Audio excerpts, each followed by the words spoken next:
Vous pouvez me regarder tous les trois, merci. S'il vous plaît. Sur votre gauche, tous les trois, s'il vous plaît, merci. Monsieur Briouat. Merci. Voilà. Le Front National vous remercie d'être aussi nombreux pour la présentation de son nouvel organigramme. Je tenais au préalable à indiquer que je me félicite et j'exprime à nouveau la fierté qui est la mienne d'avoir vu la manière dont s'est déroulée la compétition interne du Front National. Pour la première fois, le Front National avait à élire un président avec 2 candidats. Nous avons, je crois, à l'issue de cette campagne, démontré la très grande maturité de notre mouvement, mais aussi le très grand respect qu'il a des règles démocratiques.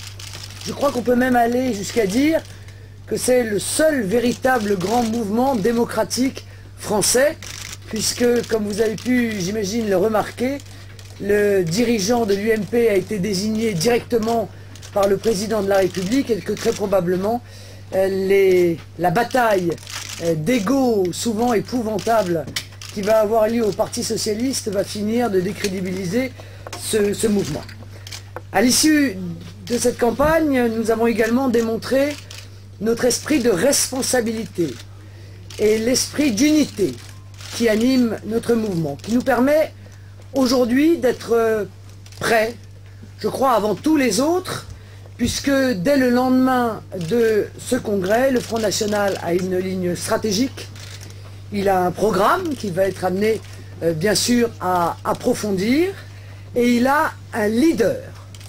Nous sommes donc d'ores et déjà prêts à aborder les futures échéances électorales qui se profilent, dont la première va être très rapide, puisque ce seront les élections cantonales qui auront lieu au mois de mars prochain. Le Front National se porte bien. Il a doublé le nombre de ses adhérents en quelques mois. Il a enregistré dans le cadre de cette compétition interne une véritable dynamique, tant sur le terrain, au niveau de son appareil, mais également au niveau politique, puisque nous sommes revenus au centre de la vie politique, présenté d'ores et déjà, à pourtant 15 mois de la présidentielle, comme la 3e force politique du pays. Cette compétition interne a servi également à remobiliser notre appareil, remobiliser nos fédérations pour pouvoir aller à l'assaut du terrain. Vous avez remarqué que c'est le Front National qui, depuis déjà un certain nombre de semaines, impose à la vie politique non seulement son rythme, mais également ses thématiques.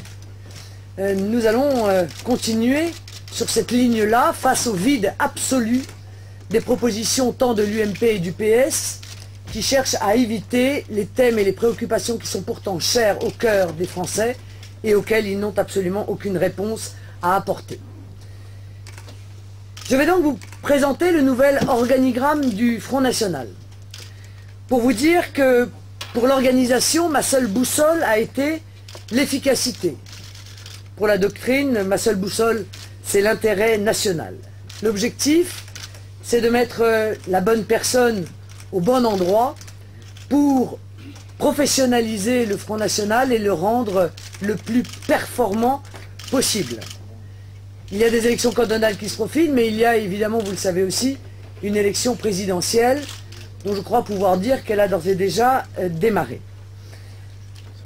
Je crois que l'appareil central du Front National doit être au service de ses fédérations, au service de l'action, et pouvoir vous indiquer que dans très peu de temps, nous pourrons vous présenter l'ensemble des candidats au cantonal qui seront les représentants de nos idées.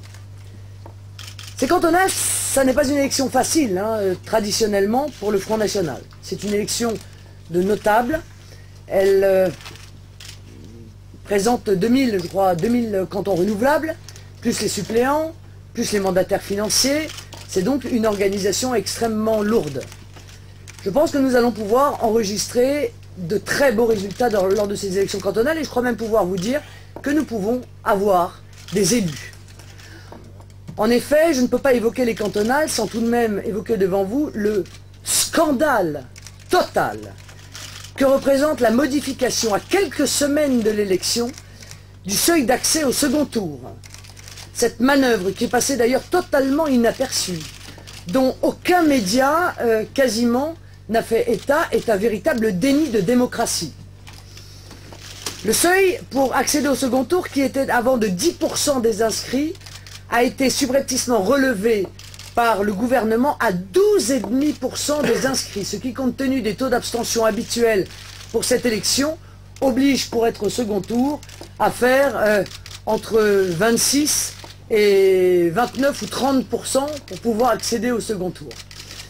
Le gouvernement et l'UMP n'a pas d'ailleurs hésité à indiquer confidentiellement, mais de manière assez cynique, qu'il s'agissait là d'empêcher, bien sûr, le Front National d'être présent au second tour. Sans que ça n'ait eu l'air de scandaliser personne, et notamment pas le Parti Socialiste, qui pourtant semble vouloir toujours donner des leçons de démocratie à la terre entière. J'imagine que ainsi ça oblige les alliés naturels du Parti Socialiste à passer des accords avec lui, et que donc ça avantage bien le parti de Madame Aubry. Eh bien nous cherchons à attirer l'attention des Français sur un recul supplémentaire de la démocratie, mais nous disons qu'en règle générale, ceux qui modifient ainsi la règle du jeu à quelques semaines de l'élection en sont parfois les principales victimes. En effet, dans beaucoup de cantons, l'UMP risque de ne pas atteindre cette barre du second tour et d'être dépassé par le Front National, qui se retrouverait alors face à un candidat socialiste. Que feront alors les électeurs de l'UMP? Eh bien, j'ose croire qu'entre un candidat national du Front National et un candidat socialiste, beaucoup des électeurs de l'UMP se tourneront vers le candidat national. Et ainsi, on dit que nemo auditur propriam turpitudinem allegans, nul ne peut se prévaloir de sa propre turpitude. Eh bien, la turpitude de l'UMP entraînera très probablement de grandes désillusions chez les candidats de cette formation. Le bureau exécutif, le nouveau bureau exécutif a été installé ce matin, le nouveau bureau politique a été installé cet après-midi. Vous allez avoir dans vos dossiers la présentation du bureau exécutif et des membres du bureau politique. Vous avez vu que ce bureau politique s'est élargi de manière assez importante, qu'il a enregistré de nouvelles arrivées assez nombreuses, puisque 18 membres du bureau politique sont nouveaux dans cette instance. Je vais maintenant vous rendre compte de l'organigramme, le nouvel organigramme politique du Front National. Président d'honneur, donc Jean-Marie Le Pen. Présidente du Front National, Marine Le Pen. Directeur de cabinet, Éric Domard. Chef de cabinet, Bruno Bilde. Assistante, Catherine Griset. Directeur du service de presse, Alain Vigier, mais vous le connaissez tous. Conseiller aux affaires européennes, Ludovic Dedanne. Dans le cadre du bureau exécutif, sont nommés 3 vice-présidents. Le premier vice-président, qui sera également président de la commission de discipline et de conciliation, Alain Jamet. La vice-présidente chargée des affaires sociales, Marie-Christine Arnautu.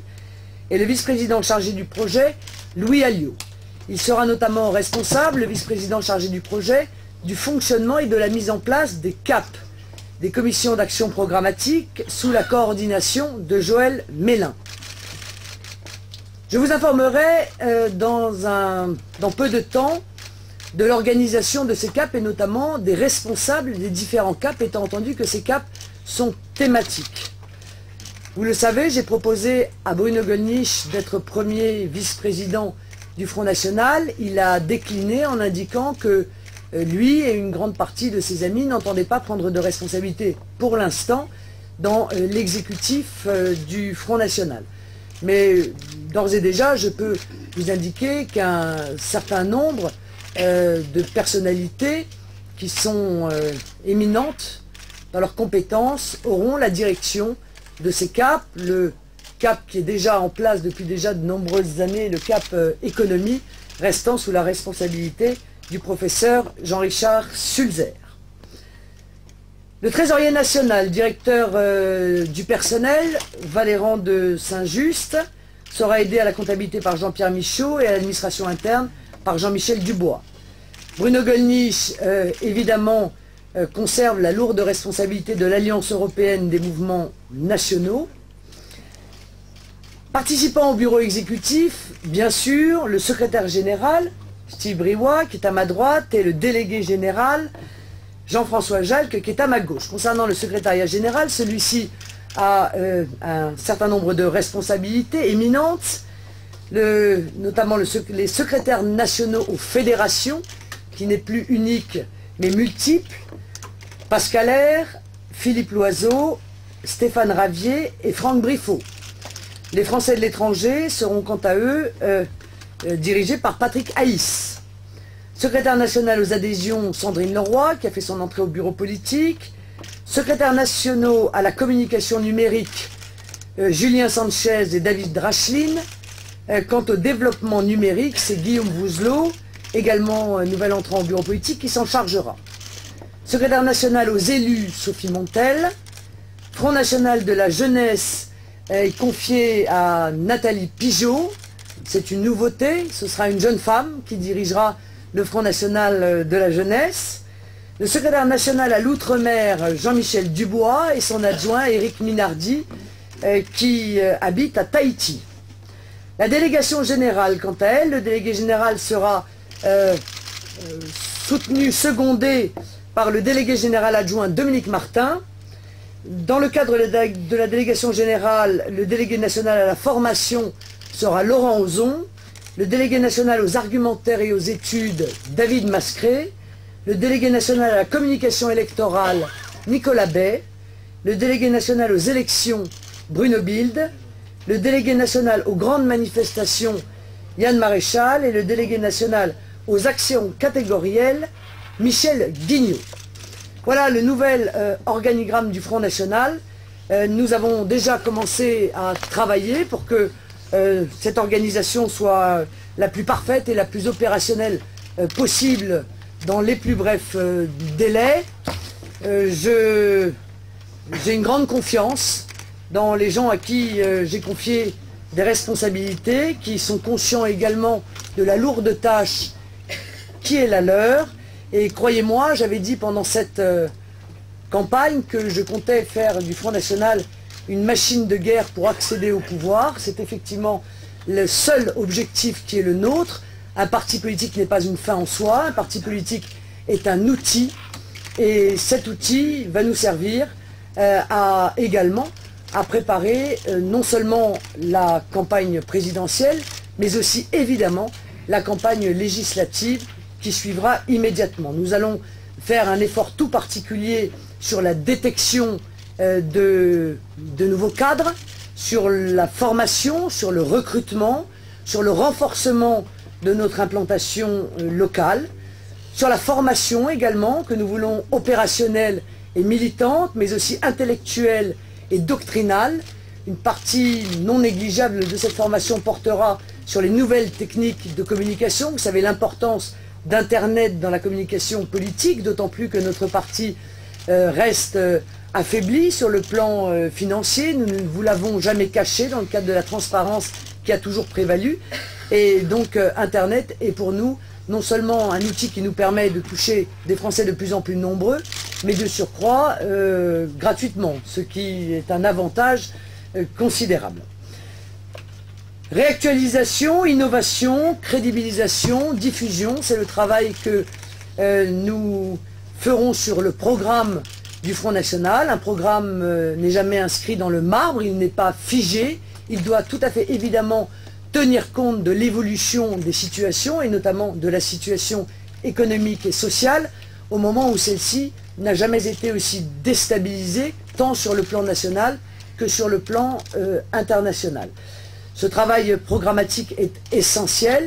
Vous avez déjà pu d'ailleurs voir qu'il y avait eu un certain nombre de modifications. Ce ne sont pas des modifications de fond. Il ne s'agit pas pour le Front National de changer les grands axes politiques qui sont les siens, mais encore une fois d'être au plus près des réalités économiques et financières de notre pays. Nous aurons donc l'occasion de vous informer plus avant dans les semaines et les mois qui viennent puisque les CAP, autour des experts qui sont ceux du Front National, autour des spécialistes que nous avons agrégés, que nous allons continuer à agréger, va non seulement travailler pour affiner ce programme, mais également pour pouvoir expliquer aux Français non seulement où nous leur proposons d'aller, mais comment nous leur proposons d'y aller.